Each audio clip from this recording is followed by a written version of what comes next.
Perfect. Blessed everybody. Hoping everything's good. Alright, so what we're gonna break down today is we're gonna just break down the forex market, making it simple as possible for everybody to understand, even if you completely don't even know what the forex market is. Alright, so when it comes to the forex market, right? Let's break this down as simple as possible. Think about this. Think about your house. You have a roof and you have a floor.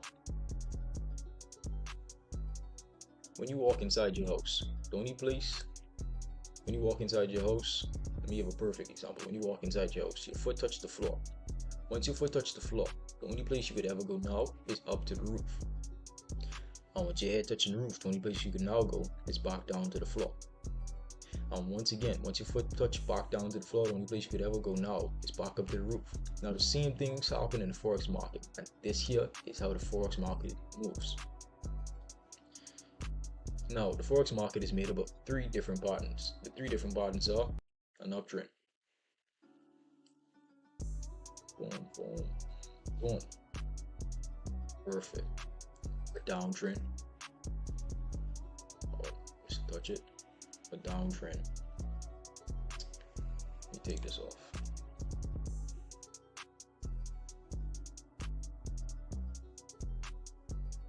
Perfect. And consolidation. Now when price start to consolidate, either two things can happen.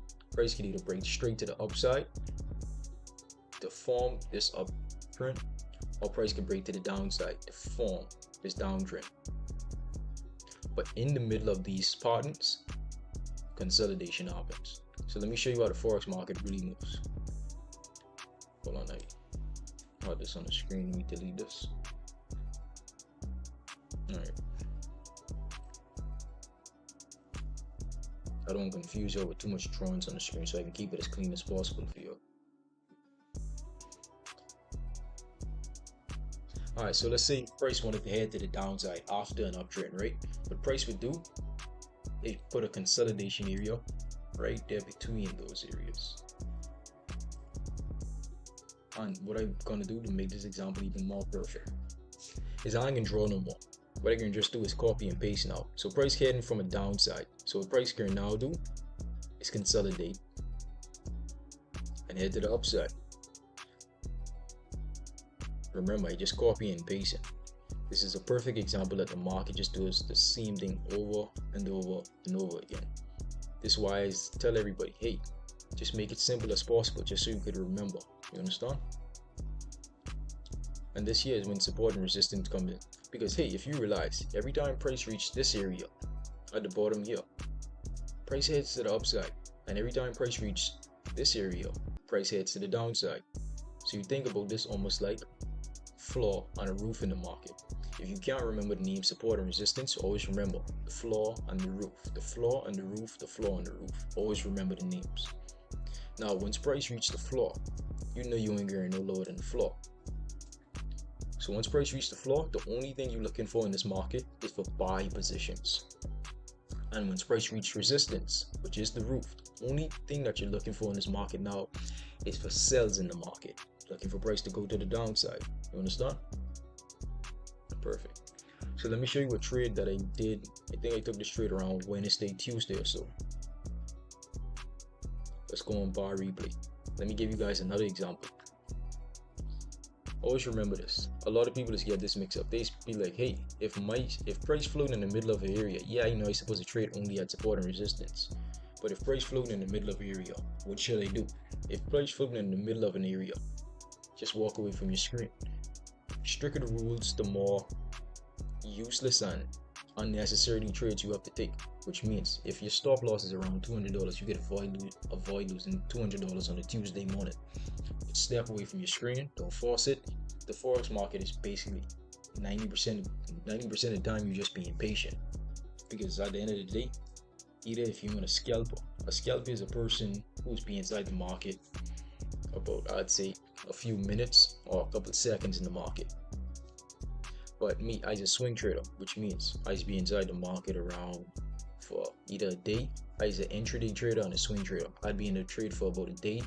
So even if I have to hold the trader for a week, I would hold it, just because that's just the type of person I is. That's the trading style I choose. So always remember, if price float in the middle of your area, do not take the trade. Don't look at the markets. Just take your eyes off it. If you got to go be with your children, go be with your children. If you're going to play basketball, go play basketball. Just don't look at your, get away from the charts. All right, perfect. So let me show you the trade that I took on Wednesday. Let's go on bar replay real quick. Perfect. So boom, first trade, right? I ended up missing a trade. I like, damn, I should have took this trade. But guess what? I just got to be patient. I realized I missed the trade. I ain't worrying about it. The second trade off it, I ended up missing the entry point once again, just because I was stepping away from the charts just a little bit too much. I was like, hey, I missed two opportunities. I ain't gonna miss the third one. Price reached back down to my resistance. Wait. Perfect. As soon as price reached to my resistance point, what did I do? The whole strategy is once price reached to your resistance point, find where price started to consolidate.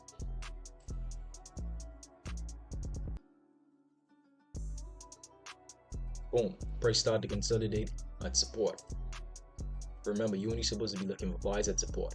And once price started to consolidate, always remember, either price can break strongly to the upside or strongly to the downside. And if we're at support, and the only thing we're looking for is buys right now, that should tell you, hey, only look for buys in this market. And consolidation shows you that, hey, price is about to head the opposite way in a strong motion.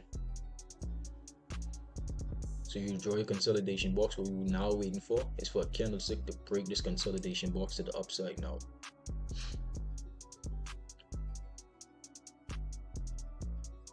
Wait, that was close.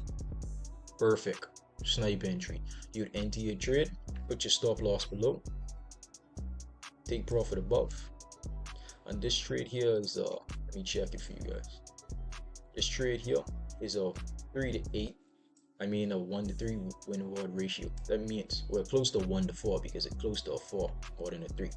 That means you could take 4 trades and 1 trade would make back up for all your losses. See what I said? So let's let this trade run really quick.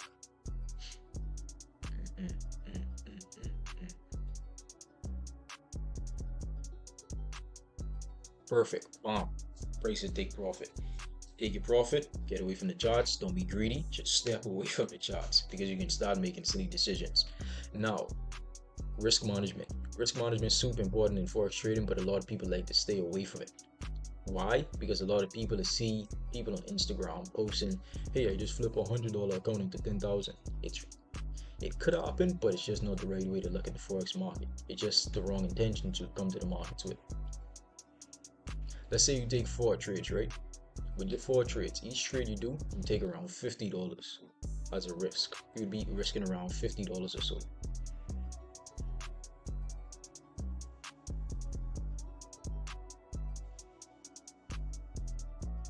Boom.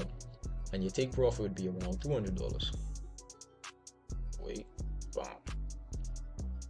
Each trade, you're making around $200 or so. And each trade, you're risking around $50. So for the whole week, you're using the same lot size, you're using the same risk every single time, and you're looking at the same take profit. Now, risk management is so important that you generally have to know what you're doing in forex trading. But if you practice the proper risk management, you generally can end the day, all week, all month profitable just by practicing proper risk management. An example of this is, boom, let's say we open our first trade, right? Market hit your stop loss. Don't worry about it. Don't stress about it. Hey, you got 4 more trades to go. Your second trade, market hit your stop loss again. Now you're down $100 in your account. Don't worry about it. Don't stress about it. Not because you lose a trade makes you a bad trader. Not because you win one trade makes you a good trader. Don't get overconfident, or just don't beat yourself down just because of one trade. Now the third trade you take, boom, market is your take profit. The 4th trade you take, the last trade you take, market is your stop loss. Now understand this. You just lose $150 at the end of the week. With your one trade, you profit $200. This means you end the whole entire day with a $50 profit just because you was practicing risk management. But a lot of people don't like to practice proper risk management because they like, hey, bro, I only making $200. No, if your account size could only handle you risking $50 and making $200, then stay with it. You understand? If you can't handle, don't over leverage, don't over risk, don't focus on other people's profits. If you see your favorite YouTuber profit $50,000, you have to focus on, hey, how much this guy was making to risk $50,000 to make $50,000. How much this guy literally was risking to make $50,000. His stop loss was your whole account. So you and your favorite YouTuber or whoever out there shouldn't be using the same lot size just because you want to copy them or be like them. Understand? Trading is a business. Trading, people like to focus on trading as, hey, I can take this $100 into $50,000. No, that is not forex trading. That's gambling. And if you can gamble, you might as well not just come to the forex market. Now, a better example I could give you before we go and end this whole live stream, right? I want to show you support and resistance. I think it was for Euro USD. Boom. This is a perfect example of trading off support and resistance right here. Soon as price reached support, I started to look for buys in the market. Soon as price reached resistance, you started to look for sells. Price started to consolidate. Hey, take your profit. You now in profit $700. That $700 can take you far. You understand? Don't be greedy. The whole thing about forex trading is don't be greedy. Think logical. Take your emotions out of the trade. Another example, price reach resistance. Yeah, liquidity grab strike you up, but guess what? Another opportunity came inside the market. Boom, market it should take profit. Once again, price was at support. Boom, market it should take profit. This is the trade I'm currently in right now. Hey, I looking for price to reach all the way down here. But that's all forex trading is. Don't focus on a lot of names. Don't focus on. There's a lot of things out there when it comes to the forex market.